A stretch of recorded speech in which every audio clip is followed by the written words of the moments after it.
Doctor Baba Saheb Ambedkar open university.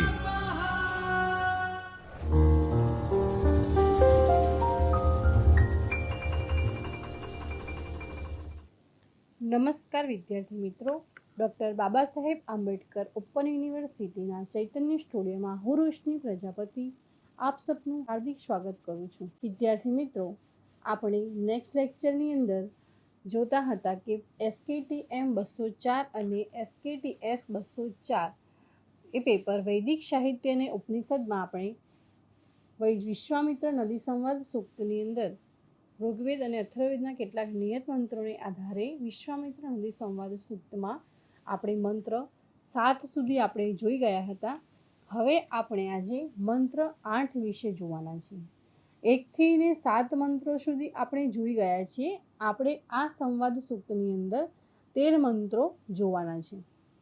એમાં 7 મંત્રો સુધી નદી અને વિશ્વામિત્ર ઋષિ એ બંનેનો સંવાદ ચાલે છે અને બંનેનો સંવાદની અંદર બંનેના સંવાદમાં નદીઓ વહી રહી છે એ ઇન્દ્રની આજ્ઞાથી, કે જે પોતાનો વેગ જે છે એ બહુ ધસમસતો વેગ છે, બહુ જ ઝડપથી જઈ રહી છે, તે રોકી શકે તેમ નથી।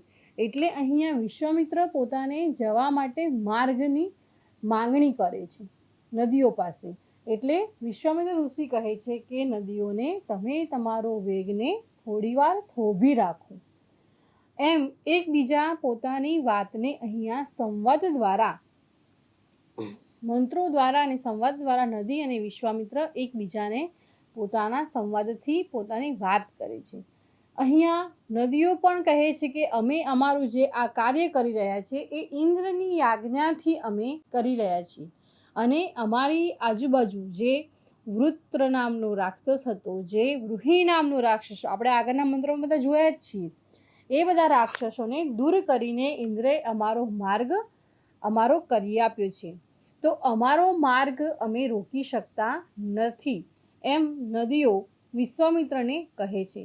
અને પછી જ્યારે નદીઓ વિશ્વામિત્રને વારંવાર બોલાવવાથી નદીઓ કહે છે કે હે વિશ્વામિત્ર, અમે અમારો પ્રવાહ રોકી શકતા નથી, કારણ કે અમે અમારા પ્રવાહમાં અમે આજ્ઞાથી ચાલીએ છીએ અને એટલા માટે અમે અહીંયા અમારો પ્રવાહને રોકી શકતા નથી। 7મા મંત્રની અંદર આપણે જોયું હતું કે ઇન્દ્ર જે છે, ઇન્દ્રએ જે નદીના આજુબાજુના જે વૃત્ર નામનો જે રાક્ષસ છે, જેને વાદળને પાણીને જેને દબાવીને રાખ્યું હતું, એ આજુબાજુના વાતાવરણને ઇન્દ્ર એના વજ્રથી મારી અને એને દૂર કરે છે।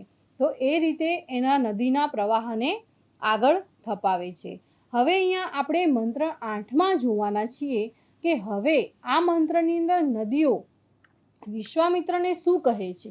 તો આ જે મંત્ર 8 છે એ આપણે અહીંયા જોવાના છે કે એતદ્વચો જરિત માર્પી મા અપી મૃષ્ઠા આયતે ઘોષાનુત્તરા યુગાની ઉક્થેષુ કારો પ્રતિનો જુસસ્વ માનો કી માનોનિકઃ પુરુષના નમસ્તે।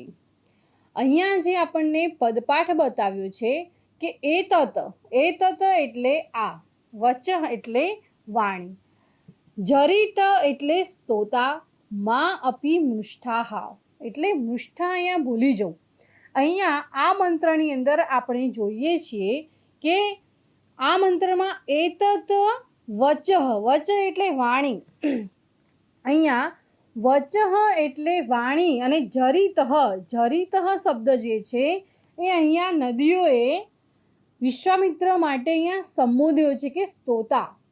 આ મંત્ર કોણ બોલે છે? નદીઓ બોલે છે કે આ મંત્ર નદીઓ બોલે છે અને ઋષિ કવિ અહીંયા આપણને શબ્દ એક આપ્યો છે કરીતિ કહ એટલે અહીંયા કવિની વાત કરે છે। તો જે કવિ અહીંયા કીધા છે એ વિશ્વામિત્રને અહીંયા કહે છે કે તમને પ્રસન્ન કરવા માટે વચ એટલે વાણી, જરિત એટલે સ્તોતા, મા અપી મૃષ્ઠાહ શબ્દનો અર્થ અહીંયા ભૂલી જવું થાય છે, પણ અહીંયા આગળ આપી છે મા અપી મૃષ્ટાહ, અમને ભૂલી જશો નહીં. ભૂલી જવુંનો અહીંયા માનો અર્થ અહીંયા નકારાત્મક છે, નહીં, ભૂલી જવું નહીં. તે ઘોષાનઃ, ઘોષાનઃ એટલે અવાજ, બોલવું.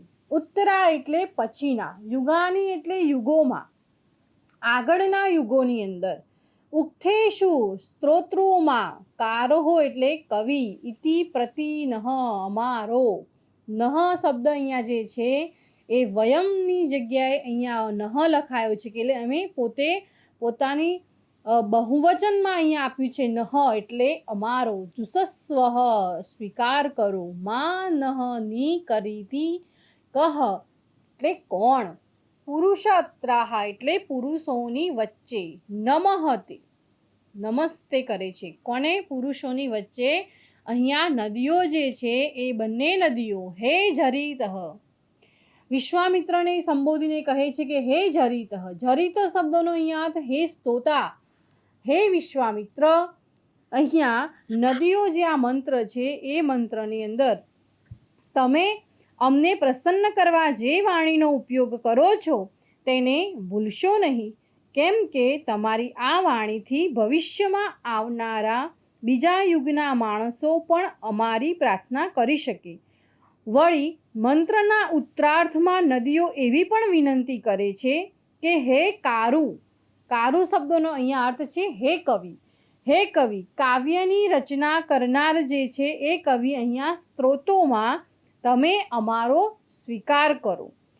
અર્થાત તમે અમને તમારા કાવ્યનો સ્ત્રોતનો વિષય બનાવજો. અહીંયા નદી જે છે એ નદીને વિશ્વામિત્ર ઋષિને કહે છે કે હે સ્તોતા, આ વાણીને વિસરી જઈશ નહીં, જેથી કરીને ભવિષ્યમાં યુગો તે વાણીનો ઘોષ કરે. ઘોષ એટલે ગર્જના કરે કે ઘોષણા કરે કે આ જે નદી અને વિશ્વામિત્ર ઋષિનો જે સંવાદ છે એ કોઈક વેદોમાં કે શાસ્ત્રોમાં પણ તમે બતાવજો, એમ કે છે અહીંયા કે સ્ત્રોત કાવ્યોમાં તું અમારો સ્વીકાર કર.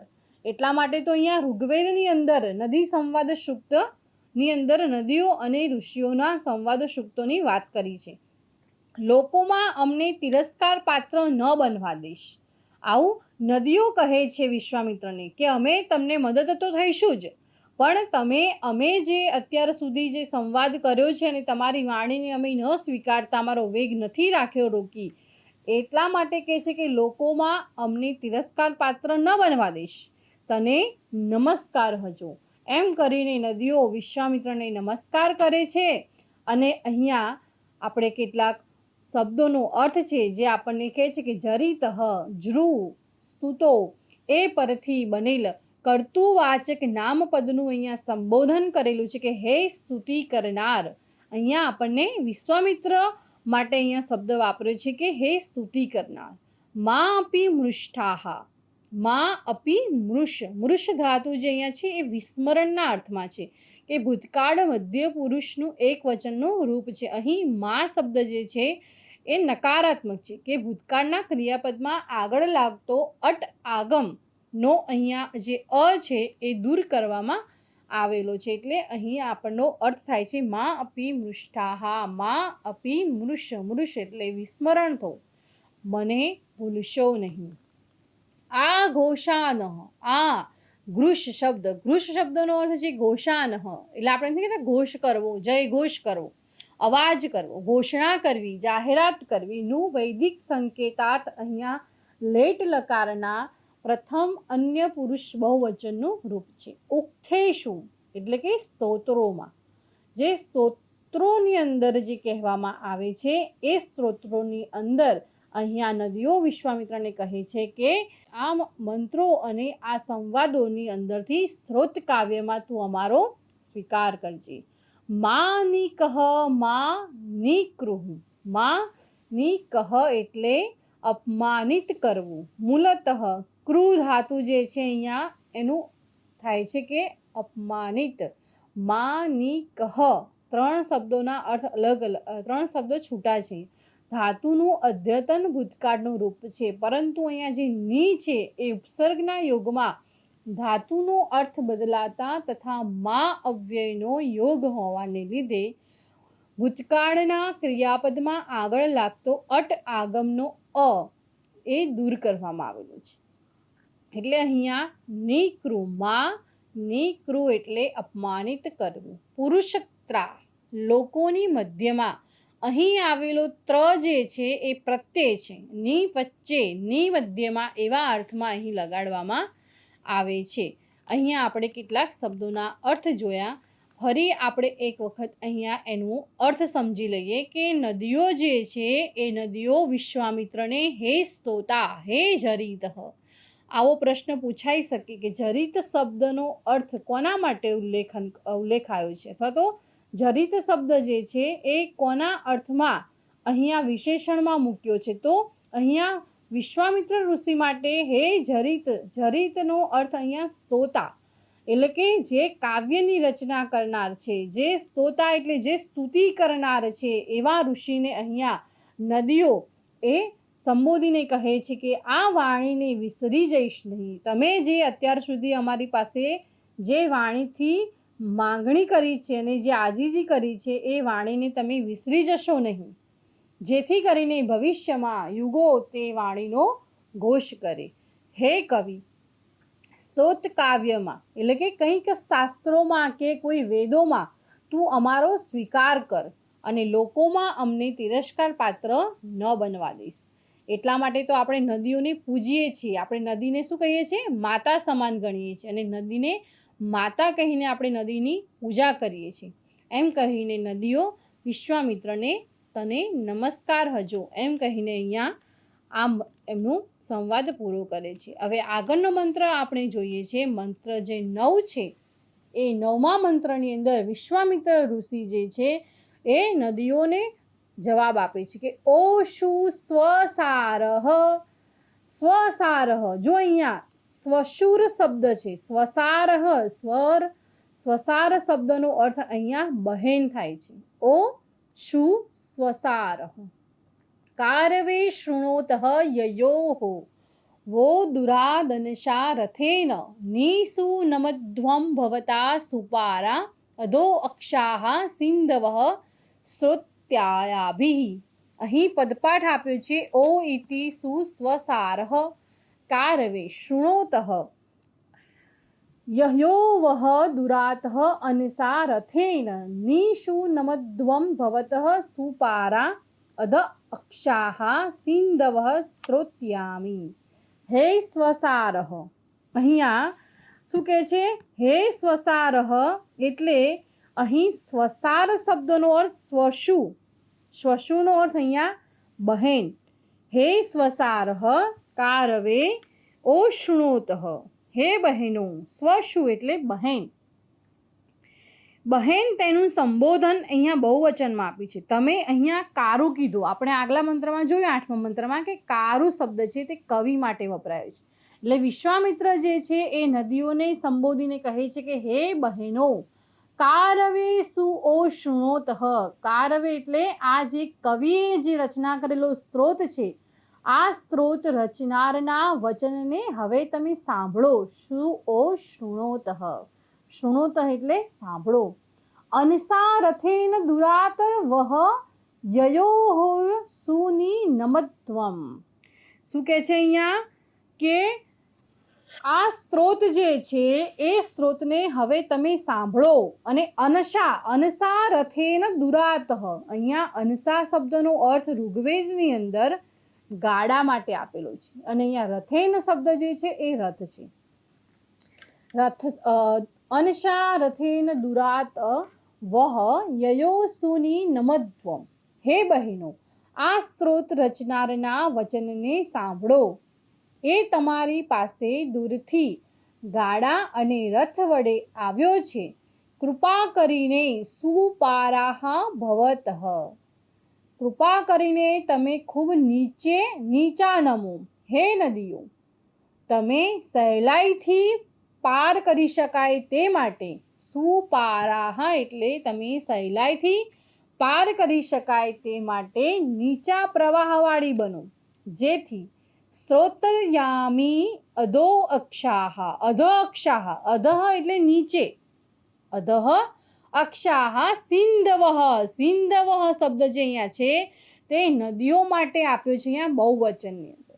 અધઃ અક્ષા એટલે કે તમે નીચા પ્રવાહવાળા, કે જેથી રથ અને ગાડા વગેરે લઈ જઈ શકાય, ત્યારબાદ ફરીને પૂર્વવત પાણીવાળી ફરી બનો. એટલે કે તમારો પ્રવાહ જે છે તે ફરીથી તમે વહી શકો છો, પણ થોડી વાર માટે તમે આ ગાડા અને રથ જે છે એ રથ તમે થોડો તમારો પ્રવાહ નીચો કરો એમ કે છે. તો તમે આપણે જો અમુક નદીઓ એવી પણ છે કે જેમાંથી આપણે ચાલીને નીકળી શકીએ છીએ, કે એકદમ રેતાળવાળું પાણી હોય કે ત્યાંથી પ્રવાહ જતો હોય, તો એવા પાણીમાંથી આપણે ચાલીને જઈ શકીએ છીએ. તો વિશ્વામિત્ર પણ એવું કહે છે નદીઓને કે હે બહેનો, આ સ્ત્રોત રચનારના વચનને હવે તમે સાંભળો. કેમ એવું કહ્યું?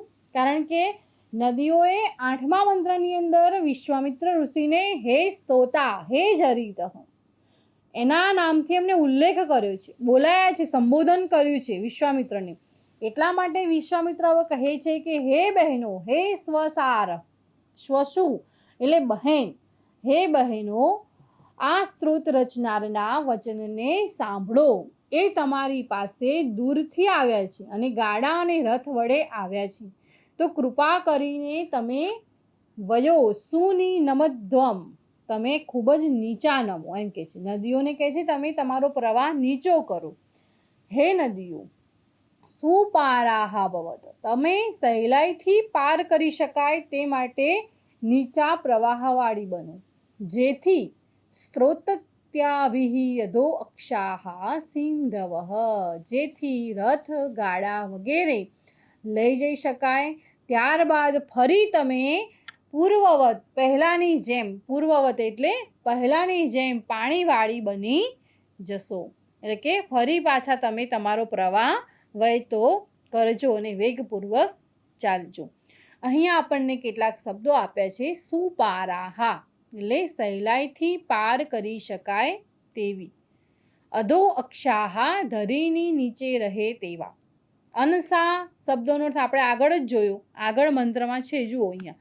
અનસા રથેન દુરાત હવ.